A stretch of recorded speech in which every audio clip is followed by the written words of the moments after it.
โอ้คนลาวเฮานี่ว่ากันซุ่มกันกินตลอด กินอีหยังอะไรนี่กินผักกินหญ้ากินหญ้าก ล้วย คันข้วยกินว่าหญ้าคนกินว่าผักพี่น้องไอ้พุ่นปุ่มใส่กินหญ้าตัวกินใหม่กินตอกมากินข้าวน้ำกันแซ่บๆพี่น้องแกงหน่อไม้มารับตอนบ่ายๆกับผักเกษตรกินหลายคนมื้อนี่แซ่บอยู่ดอก แต่ว่า การหาเจ้าของหา ขั้น ใหม่นี่เด้อ ข้วยกินเพราะว่าหญ้าคนกินเพราะว่าผักอันนี้ แต่ตัวละยืนเลยแหละ โอ้ผักแว่นเต่าใส่เลย ใส่กับปูเน่าก็มี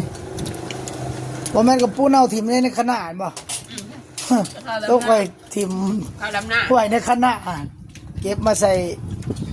แกงหน่อไม้คักเฉยบ่ได้ยากเลยสร้างอาหารการกินบ้านนอกเฮา เ